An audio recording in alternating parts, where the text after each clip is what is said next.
주님께서 여러분과 함께 요한이 전한 거룩한 복음입니다. 주님 영광 받으소서.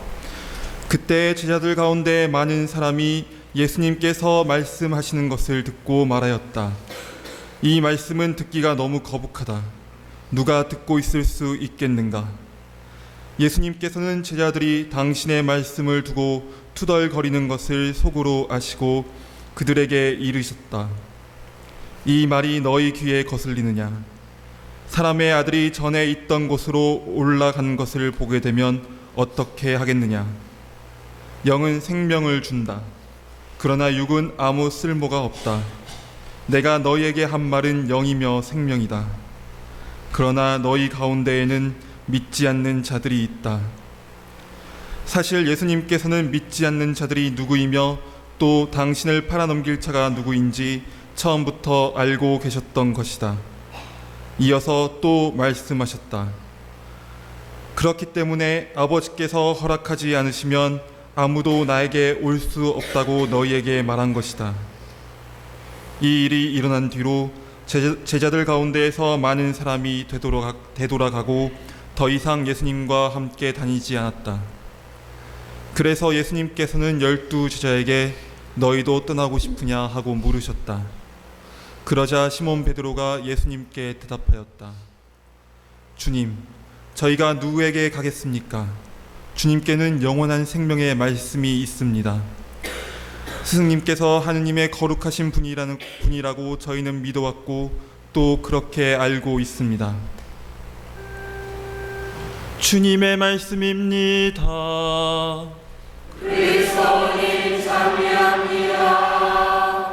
앉으십시오. 참 예수님,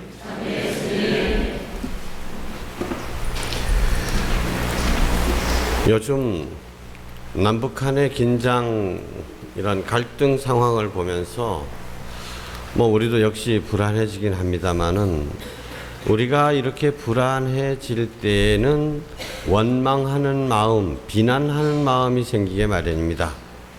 자, 그런데 이런 상황을 보면서 먼저 누구를 원망하고 누구를 비난하게 됩니까?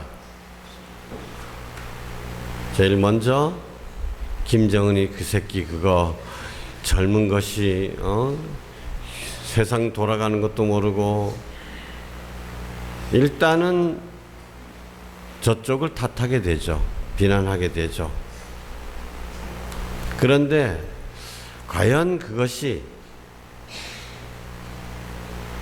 주님의 제자로서 합당한 자세인가를 살펴볼 줄 알아야 합니다.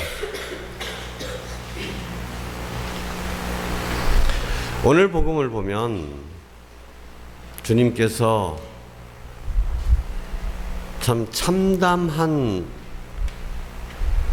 심정에 이르셔서 제자들에게 이렇게 말씀하시죠. 너희도 떠나가고 싶으냐?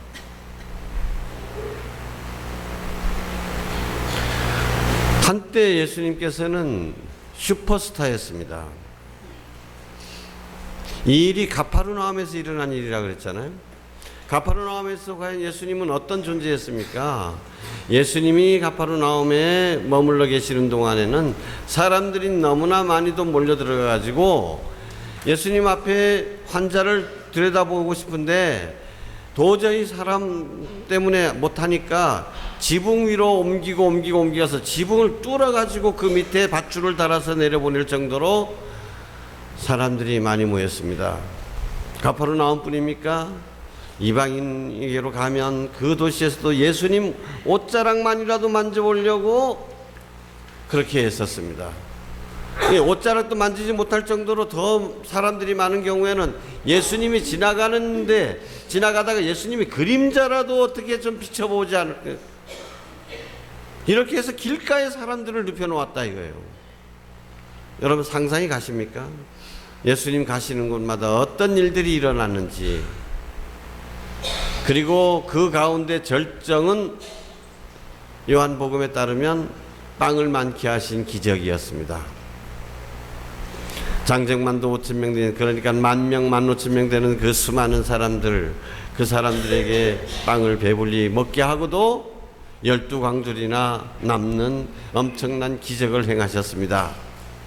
그러니까 사람들이 어떻게 됐어요? 완전히 요즘식으로 뿅 간 거죠. 뿅 간 거죠. 예사모들이 나타나기 시작한 겁니다. 광팬들이 나타나는 거예요. 그래서 어떻게 했습니까? 그 광팬들이 예수님을 억지로 붙잡아서라도 뭘로 만들겠다고? 왕으로 만들겠다고.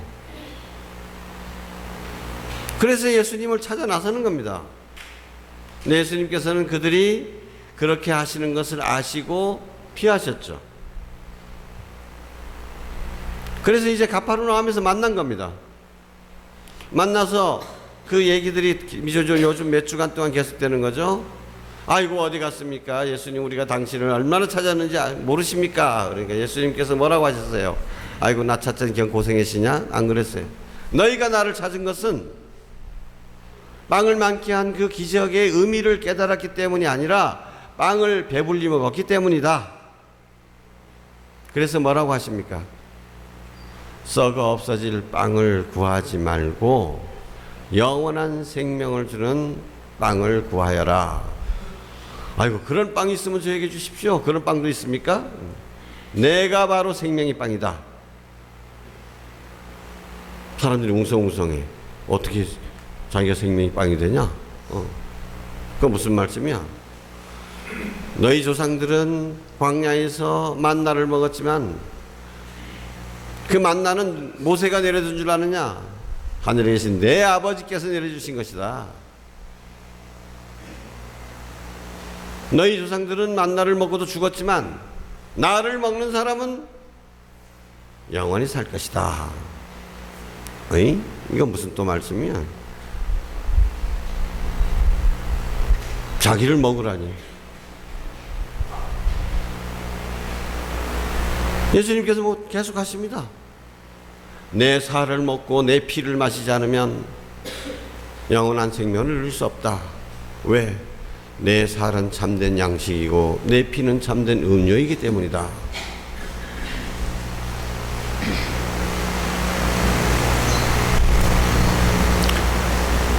사람들이 도대체 어떻게 우리가 당신을 먹고 당신을 마셔야 되는지 상상이 안 되는 겁니다. 그래서 제자들 사이에 이제 우왕좌왕 분란이 일어나자. 도대체 말씀이 이렇게 어려워서야 어떻게 감당하겠느냐. 그러면서 사람들이 그 많던 예수님 광팬들이 다 떨어져 나갔다는 겁니다. 다 가버리고 말았어. 자, 그 인기 절정의 순간 예수님께서 마음만 먹으시면 광팬들을 딱 조직화시켜 가지고 얼마든지 뭔가 사회 폭동도 일으키고 세상을 바꿀 수도 있었죠. 예수님께서는 그렇게 하지 않으셨습니다. 자, 다 떠났습니다. 떠나는 사람들 붙잡고, 그래, 야, 내 말을 그렇게 못 따라듣냐? 내 이 살 먹으려는 거냐, 임마? 너는 조금만 기다려보라. 나 그거 빵으로 줄 거야, 여기. 안 그러십니다. 조금도 타협하지 않으셨습니다. 그들이 이해를 하든 못하든지 간에 어떻게 예수님, 내가 지금은 못 따라듣더라도 예수님, 저는 당신을 믿고 따르겠습니다라고 하는 것이 필요한 것이죠. 황량해진 예수님 주변을 상상해 보십시오. 그렇게 광적이던 사람들, 예수님을 왕으로 섬기려고 왔던 사람들 다 떠나가고 말았습니다. 그들이 떠난 자리에는 밟힌 풀자국만이 남아 있습니다. 예수님 주변엔 12명밖에 안 남았습니다. 예수님 마음이 어떠셨을까요? 그 떠나가는 사람들 바라보면서 예수님 너무 속상해서 그러셨을까요? 남은 제자들에게 아이고 너넨 걔도 남았구나, 아이고 착하다라고 안 하십니다. 뭐라고 하셨어요? 너희도 떠나고 싶으냐? 너희도 떠나고 싶으냐? 여러분 따라해 보십시오. 너희도 떠나고 싶으냐? 바로 여러분에게 하시는 예수님의 말씀입니다. 이 말씀을 하실 때 예수님의 심정이 어떠하셨을까요? 너희도 떠나고 싶으냐? 예수님께서는 하느님 아버지의 그 크신 사랑을 우리에게 보여주기 위하여 오신 하느님 자비의 얼굴이십니다. 하느님께서는 사랑으로 우리를 창조하셨고, 우리가 하느님의 사랑을 떠나서 범죄로 말미암아 당신을 떠나서 고통 속에 살게 된 때에도 우리를 잊지 않으시고 마지막에는 당신 외아드님을 우리에게 보내주셔서 외아드님을 믿는 사람은 영원한 생명을 얻을 수 있도록 마련해 주셨습니다. 그런데도 사람들은 그것을 알지 못하고 하느님의 사랑을 받아들일 줄 모릅니다.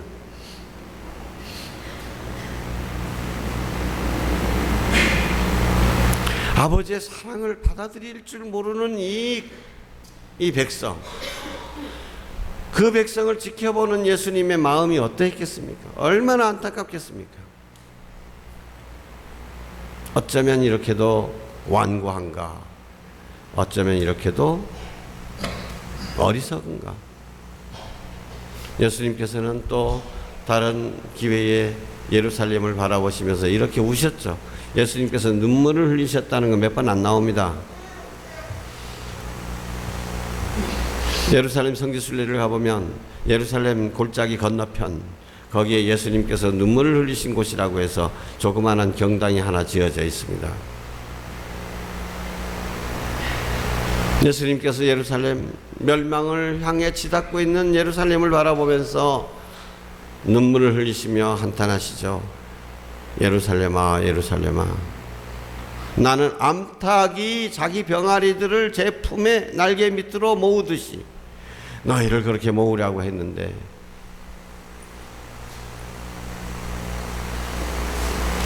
그 심정을 몰라주는 백성들, 그 제자들, 여러분 여기에 그때부터 많은 제자들이 이렇게 얘기했는데, 많은 군중이 아니고 많은 사람들이 아닙니다. 일단 제자가 됐던 사람들입니다. 예수님의 제자가 됐던 사람들이 그렇게 다 떠나가고 예수님에게 등을 돌리는 것입니다.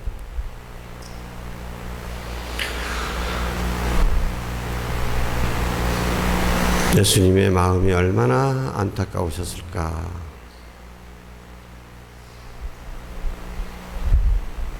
그것은 당신을 위한 마음이 아닙니다. 당신을 향한 마음이 아닙니다.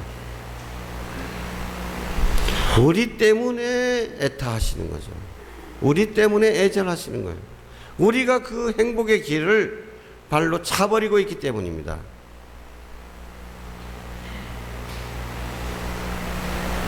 너희도 떠나고 싶으냐? 이런 안타까운 예수님의 마음을 우리가 어떻게 위로해 드릴 수 있겠습니까? 베드로처럼 우리 고백을 해야죠.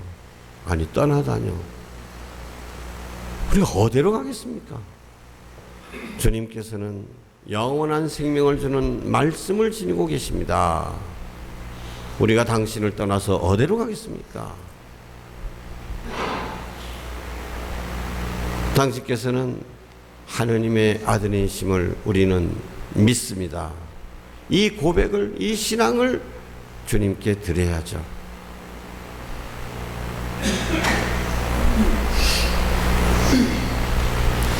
베드로처럼 우리가 예수님을 떠나지 않고 당신만을 믿겠습니다. 당신만을 따르겠습니다. 당신이 바로 영원한 생명이십니다. 라고 고백한다는 것은 무엇을 뜻하는 것입니까?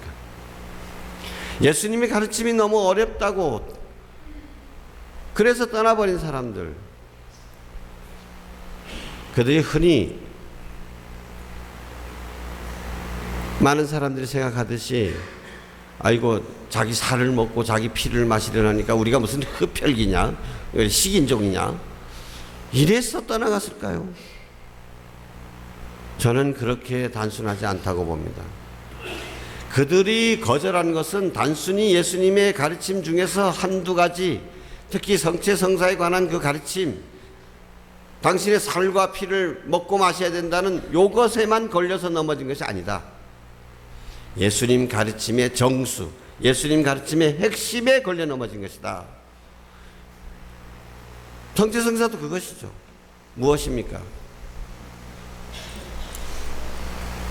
그들이 예수님을 따른 이유, 그들이 예수님을 그렇게 광적으로 따랐던 이유가 무엇입니까? 자기 자신을 위한 것이었습니다. 그런데 예수님께서는 그들에게 그들의 기대를 채워주는 것이 아니라 그들에게 완전히 다른 삶이 되어라라고 요구하시는 겁니다. 그게 바로 성체성사의 의미인 것입니다. 그게 바로 내 살을 먹고 내 피를 마시라고 하는 것이었습니다.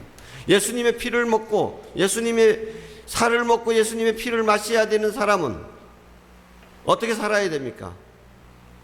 바로 우리도 예수님처럼 내 살을 내어주고 내 피를 내어줘야죠. 이건 너무 가르침이 어렵다, 못 알아듣겠다 하고 예수님께 등 돌린 사람들은 예수님 가르침이 어려운 것이 아니라 예수님의 그 사랑의 가르침을 받아들이기를 거부한 것입니다. 그들은 계속해서 자기들에게 이득이 되는 것만을 추구했던 것입니다. 예수님을 믿고 따른다는 것은 예수님처럼 우리가 성체가 되겠다는 것입니다. 예수님처럼 내 살을 내어주겠다는 얘기입니다. 예수님 가르침의 핵심은 바로 그것입니다. 남에게 빵이 되어주라. 받는 것보다 주는 것이 더 행복하다. 우리는 이렇게 살아가는 사람들입니다. 그것이 바로 참된 행복의 길이다. 너도 나도 다 자기 주머니에 넣으려고, 더 많이 넣으려고, 더 많이 내 입에 맛있는 것 집어넣으려고 그렇게 하니까 아기 다툼이 생기는 것입니다. 그래, 너 입에 들어갈 때 맛있지. 그렇지만 그거 금방 썩어 없어진다. 너의 주머니에 아무리 집어넣으려 해봐라 얼마나 넣을 수 있겠냐. 그러지 말고 퍼주도록 해라. 나눠주도록 해라. 빵을 씹으려고 하지 말고 남의 입에 씹히는 빵이 되거라. 예수님의 십자가가 바로 그것을 보여주고 있죠. 우리가 영하게 되는 십자가, 성체성사가 바로 그것을 가르치고 있는 것입니다. 남북관계에 있어서도 이렇게 긴장 갈등이 되는 근본 이유가 무엇입니까? 서로 양보하지 않으려고 하는 거죠. 더구나 며칠 전에 우리 박근혜 대통령이 북한은 통일은 내년에라도 올지 모른다. 그러니까 듣는 북한은 기분이 어떻겠습니까? 통일이 내년에 올지도 모른다. 이렇게도 내년에 우리 망한다고? 우리 삼켜버리겠다고? 상대에 대한 배려는 눈꼽만치도 찾아볼 수 없는 남과 북의 관계예요. 근데 이런 상황 속에서 우리도 덩달아 가지고 한쪽만 욕하고 우리가 당한 피해만 강조하고 한다면 그리스도인의 제자로서의 삶이 어디 있습니까?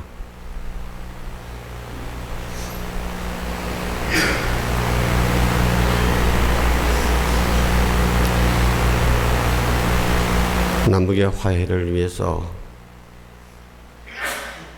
우리 자신부터의 그 바라보는 눈길도 바뀌어야 되지만 우리 일상생활에서도 기본적인 것이 바로 받는 것보다 주는 것이 더 행복하다. 이것을 늘 생각하고 조금이라도 먼저 남에게 베풀려고 하는 마음, 남에게 도움이 되고자 하는 마음, 이런 마음이 바로 베드로의 신앙 고백이 되는 것이죠. 우리가 주님을 버리고 어디로 가겠습니까? 라고 하는 말은 저희도 주님처럼 주는 데서 오는 기쁨을 찾으며 살겠습니다 라고 하는 말이나 똑같은 것입니다. 아멘.